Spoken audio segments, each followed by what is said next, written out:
สวัสดีครับพวกช่องเอนี่แล้วนะครับนะผมเอา4ไอเดียดีๆนะครับ4ทริคนะฮะที่ใช้กับ WD-40 นะครับกับรถยนต์นะครับมาฝากกันตามผมไปเลยครับนะครับเราจะมาลบรอยขนแมวรอยแมวข่วนนี่แหละครับนะอันนี้แมวข่วนจริงๆเลยนะครับของแท้เลยนะเนื่องจากแมวมันขึ้นกระโปรงรถนะครับแล้วมันขึ้นไม่พ้นนะมันก็ตกปุกลงมาแล้วก็ข่วนปับนะเรามาลองดูนะครับว่า WD-40 จะเอาออกไหมนะครับ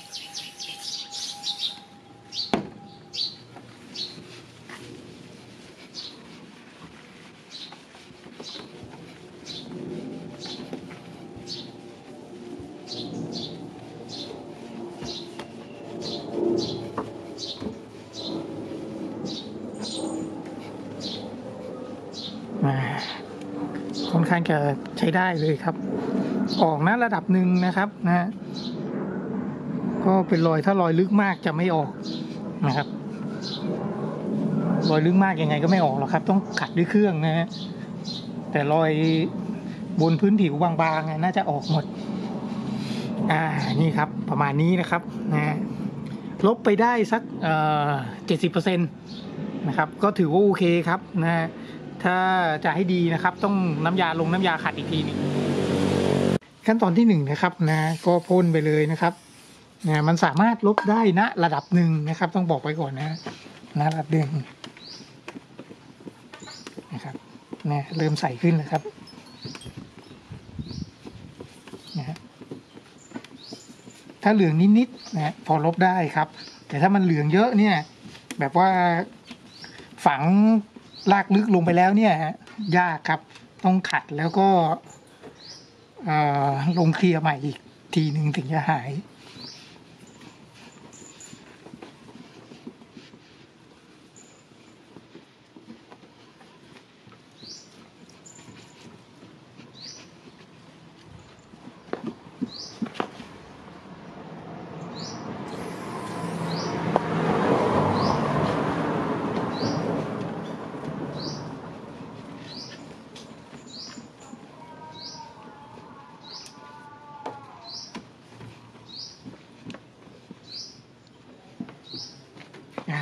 นะครับก็ทำให้ตาใสขึ้นได้นิดหน่อยนะครับนะระดับหนึ่งเลยแหละครับนะครับเล็กๆน้อยๆในการใช้ WD-40 นะครับใช้ลอกสีสติกเกอร์เก่าเนี่ยนะครับนะออกนะโดยที่ใช้ตัวนี้พ่นลงไปนะครับย้ำนะครับสติกเกอร์นี้จะต้องไม่ติดแน่นไม่ติดแบบฝังเนื้อแบบอันนั้นนะครับนะแค่ติดนิดๆหน่อยๆนะครับเรามาลองใช้เจ้านี่ดูนะครับใช้ได้ดีนะครับโดยเฉพาะหัวสเปรย์แบบนี้นะครับฉีดไปเลยครับทิ้งไว้สักพักนะครับแล้วก็มาเอาผ้านะครับผ้าสะอาดนะมาถูนะครับแล้วก็ออกเลยนะฮะตรงนี้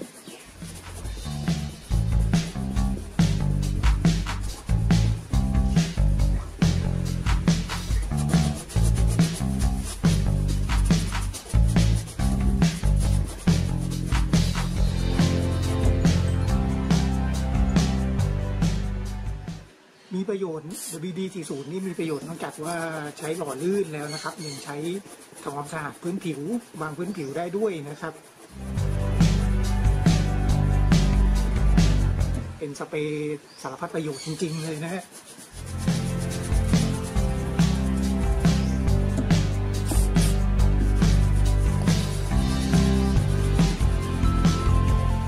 เกลี้ยงแล้วตัวนี้ค่อนข้างจะฝังลึกพอสมควรเลยนะครับแต่ก็ไม่ลึกถึงขนาดลงกินเนื้อสีนะ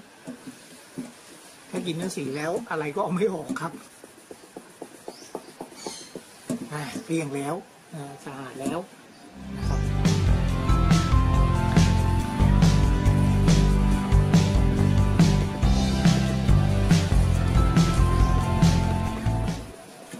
WD-40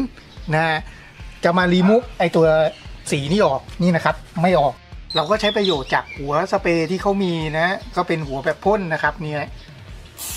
นะครับแบบพ่นกว้างได้นะครับนะดีกว่าหัวสเปรย์แบบกดธรรมดานะครับแล้วก็ดูนะครับแบบเข็มแบบนี้นะแบบเข็มก็จะนี่ครับเข้าตามซอกได้ดีนะครับ แล้วเสร็จแล้วเราฉีดพ่นไปสักพักหนึ่งนะครับแล้วมาขูดมาใช้ผ้านะครับผ้าสะอาดนะถูนะครับ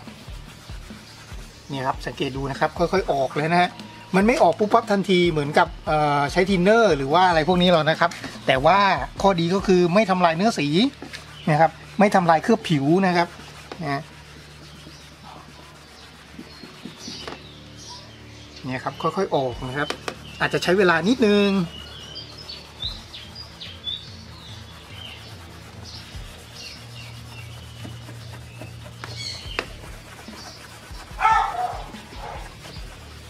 นี่ครับออกแล้วนะครับนะฮะออกแล้วนะฮะสังเกตดูนะครับ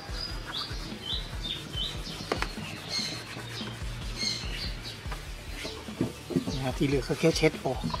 นะเดี๋ยวผมเอาแบบที่เห็นชัดๆเลยแล้วกันตรงนี้นะครับ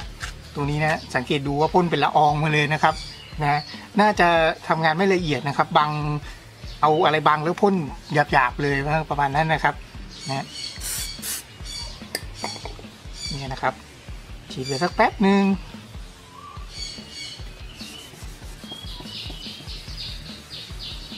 ค่อยๆออกเลยนะครับเนี่ยนี่ครับออกเลยนะเกลี้ยงเลยนะครับ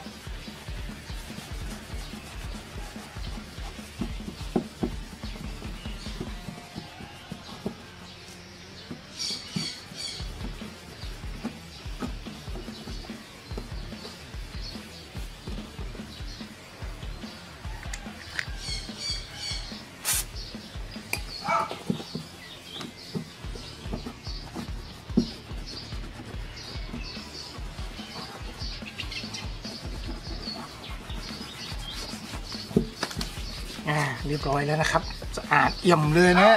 ไม่มีริ้วรอยคราบสีมะกรูนใจแล้วนะครับนะบางทีนะครับงานเขาเก็บมาก็อย่างที่ว่าแหละครับมาเขาอยากให้ดูดีนะครับอยากให้ดูสวยแต่ว่างานช่างบางช่างก็หยาบนะครับนะหยาบมากนะก็เราก็ต้องมาเก็บเสริมเอาเองนะครับนะด้วยตัวช่วยสำคัญตัวนี้